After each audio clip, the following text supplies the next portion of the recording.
Hello everyone, RJ from Game News USA here, and we're starting a new playlist. This is the first video of that.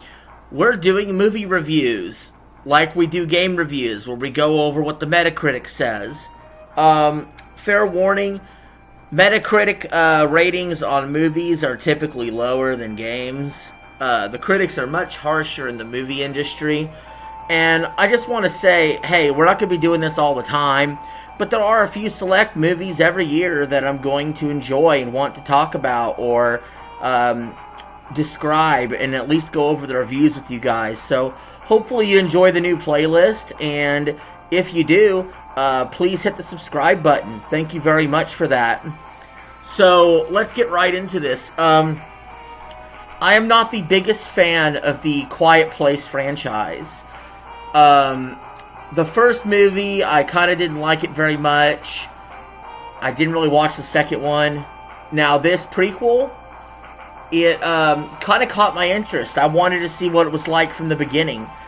A lot of movie companies do this now, where they put you in the middle of something, and then that way they can make prequels of it later. And that's exactly what A Quiet Place did here. So, we got a prequel, and I thought it was alright. I thought it was kind of weird that, I don't want to spoil too much, but I thought it was kind of weird the main character was wanting pizza. Didn't get on the boat sooner, but wanted pizza. And maybe the concept's going over my head, and I know there was some deeper meaning to that, obviously. But I felt like that's a little weak. But I will say, the enemies, the aliens, they look vicious. They ferociously attack people, and they do it in a way that makes you think the movie's a lot more violent than the movie actually shows. It does a good job of building tension. Even sitting in the theater not wanting to cough or make a sound puts you on edge a bit. Overall, I would give this movie a 7 out of 10 if I was rating it. And the Metacritic is not that far off. It got a 68, which is generally favorable. Out of 48 reviews, it has 37 positive, 9 mixed, and 2 negative. Of course, we will go over some of these reviews. We'll especially make sure we hit some positive, some mixed, and we will definitely hit the 2 negative and see what they say. So without further ado, let's get into the list. The top score given out was a 9 out of 10, and it was by IGN. They say, the opposite of the soulless franchise extension it could have been, A Quiet Place Day 1 delivers a prequel that elevates the series to new heights. See, I'm not sure if it quite does that, because I don't think I want to watch another one of these movies, to be completely honest. Obviously, the next step would probably be defeating the aliens or something like that. But, IGN with high praise on this movie. The Washington Post gave it an 88 out of 100, saying, A Quiet Place Day 1, the startling effective prequel to the 2018 blockbuster about noise-sensitive aliens that devour anyone who's ever annoyed a librarian, hits Manhattan with a bang, a nasty body count, and fair amount of audience suspicion. Okay. Polygon gives it an 85 out of 100, saying it's likely the best Manhattan mayhem film since Cloverfield. And it's also a downright excellent Hollywood blockbuster, if an entirely unexpected one. High praise from Polygon. I wouldn't quite go that far. Entertainment Weekly, an 83 out of 100, said, as with the others in the series, this is not an upbeat picture, but it is effective and unsettling without being too gory. Yeah, that's kind of correct. That's kind of right. That's kind of a good way to put it. The Playlist, 83 out of 100. Sonorsky is working on an amateur wavelength. He often lets the momentum stagnate just enough so the viewer can truly take in the staggering annihilation of a city now in ruins. I will say the scenes where the city's in ruins and stuff, pretty spot on, pretty good scenes, pretty good camera work going on. I thought the actors did a great job of conveying emotion without speaking. So I definitely give them praise, and I give the crew praise for sure. It was definitely a nice visual and audio movie to watch and listen to. Slash Film gave it an 8 out of 10, saying, against all odds, this is the best movie in the series. How wonderful it is to be surprised. I agree, best movie in the series. Most people maybe not agree. But, because A Quiet Place, the original, I think got really good reviews. I think this was better than that.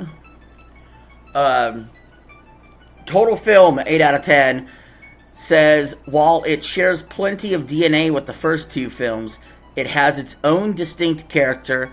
It's compelling and moving to watch. Didn't quite hit me home that hard, but I get what they were going for. The Hollywood Reporter, 8 out of 10. The sophomore writer-director adapts to the requirements of the genre, expertly sustaining tension, peppering big scares throughout, and earning our emotional investment in the key character, plus a cat. I will say this, I was more invested in the cat than anything else.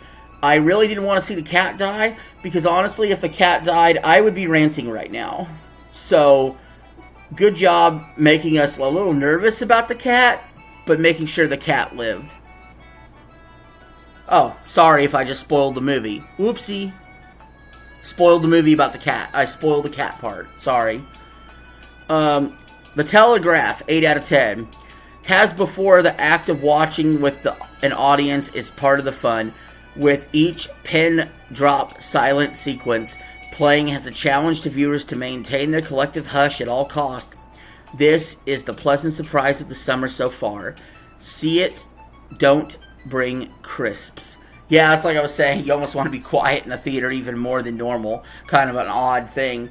The Irish Times, 8 out of 10. The set pieces were well handled, but the prequel stands out the most for its commitment to fleshy humanity.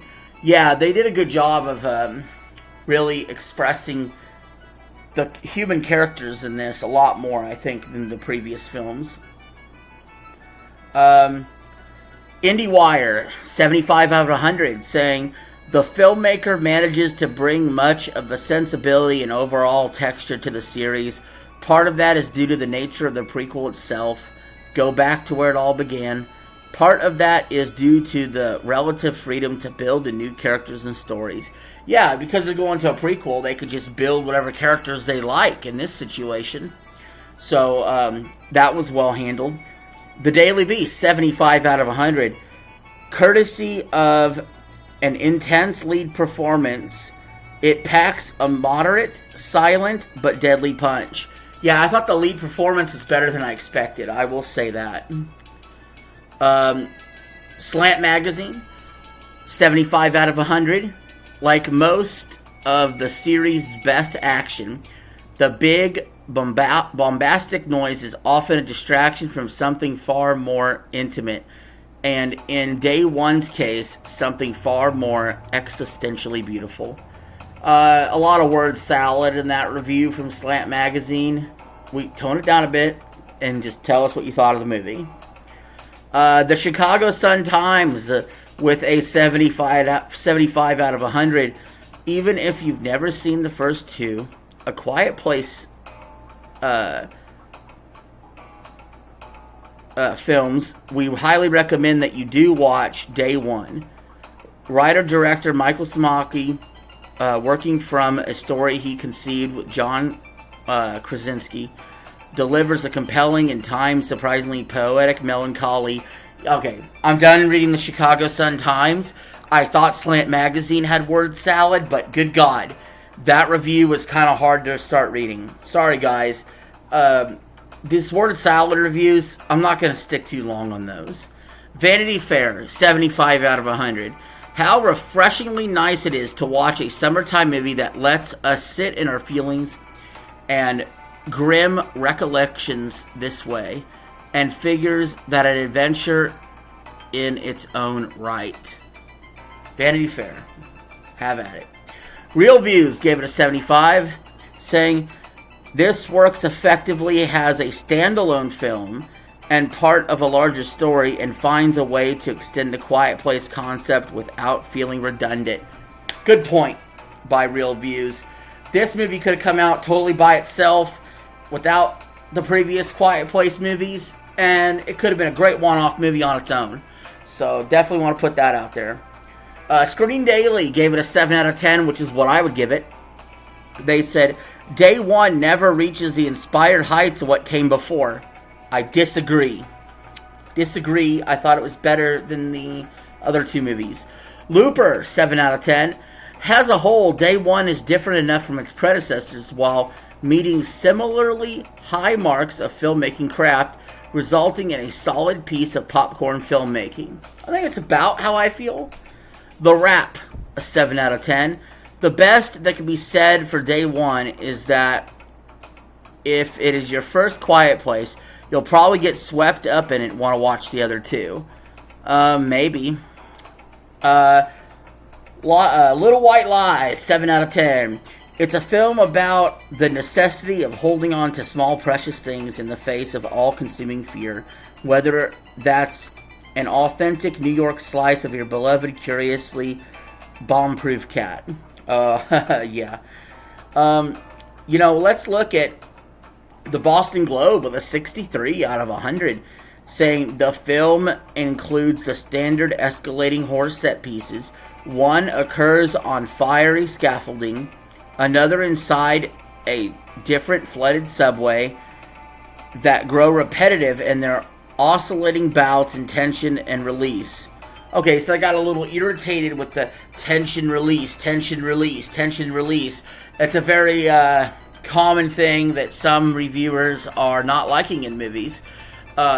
Versus an older style movie might have built up tension for a lot of the movie, and then towards the end did a release that never quit.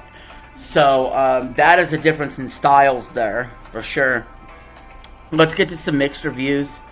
The Guardian with a 6 out of 10. It is well made and well acted with a fervent lead performance. Okay, why only a 6 out of 10 then? The BBC, 6 out of 10. Has an emotional journey. Day One has its moments. For a supposedly scary movie, it's a little bit sloppy. I don't know about that. Time Out, 6 out of 10. Super skilled and eminently likable. How about the Film Verdict with a 55 out of 100? The pleasurable jolt of a silent scare has given way to predictability. Ouch. That's a roast. That's what a 55 should sound like. That's an F if you're in school, people. The Associated Press with a 5 out of 10, saying, ultimately Day One could have been set around any old apocalypse, tethering it to the rules of A Quiet Place. A smart premise whose novelty it is impossible to recreate, let alone build a world upon, just holds it back. Wow, that is some scathing remarks from the Associated Press. Film Threat with a 5 out of 10. A Quiet Place Day One failed to capture what we loved about the original films. Disagree. Moving on. Screen Rant, a 4 out of 10. A 4 out of 10 from Screen Rant. Unfortunately, the film doesn't invest in its characters or in its world beyond the surface, so why should we? That is completely the opposite of what we've been hearing from all these other reviews. Screen Rant, what are you doing? You're throwing them under the bus. Why? Variety, a 4 out of 10. Day One ought to have been the mind-blowing origin story, and instead it's a Hallmark movie where everyone seems to have 9 lives, not just the damn cat. Whoa. Oh, man, I need some ice for that burn. People. Oh, the Variety they just slayed Quiet Place Day One. Oh, man, I'm reeling right now. But we get to the 2 flat out negative reviews. Let's see how they roasted Quiet Place Day 1 here. The Seattle Times with a 38 out of 100. The lead actress' talents are sadly wasted in this noisy, pointless movie, which never approaches the cleverness or genuine scariness of the first two in the franchise. Are you serious? We cannot be. Are we talking about the same movie right now? Like, noisy, but this is A Quiet Place. How is it noisy? How is it not meeting up expectations with the first two movies? What is happening? And finally, we have the low critic review. The San Francisco Chronicle with a 25 out of 100, saying, A Quiet Place Day 1 is about a cancer patient in hospice who hopes to die with dignity. Also, there are terrible monsters threatening humanity. What an odd idea for a horror prequel. Ugh, the San Francisco Chronicle hates this movie. Guys, what's happening here? Can we get some user reviews in here? Can we get a couple? Alright, I'm going to do 3 user reviews, and then I'm getting out of here. Alright, guys. I'm going to do a 7 out of 10 from Nerd Call, saying, of the 3 films, A Quiet Place Day 1 stands out for its abundance of action scenes, its skillful use of visual effects, and its use of sound as a primary narrative element. Thank you. That's how I felt. Perfectly. A 7 out of 10 from Nerd Call. A 7 out of 10 from yours truly. We got a 6 out of 10 from Berto Bellamy. By the way, the user score overall is a 6.5 off of 20 users. I should leave a review, but take that for what it's worth. But 6 out of 10 from Berta Bellamy, saying, strong performance by the lead actress and the cat, but this feels like a minor repetition from the previous films. Cool CGI, though. And finally, to end this review, J-Man69 gives it a 2 out of 10, saying, I am one that usually doesn't rate movies so low, but this one is terrible. I love the franchise, and this Day 1 story is like one of those Cloverdale spin-offs that also fails and adds nothing new to the franchise or lore. It is a cheesy story of one person's life the day of the attack, and mostly plays on the heartstrings and too much cat. I did not care for the people or cat, and eventually bored me to death. I kept sighing during the film and actually wanted to leave. This movie is unnecessary and a waste. Really, a cat? So much time focusing on a cat. And as far as the script and cinematography, just not there for me. Bad. And with that, guys, this is the end of the video. What do you think about A Quiet Place Day 1? Let me know in the comments below. Thank you all for watching. Peace. I'm out. Have a good one.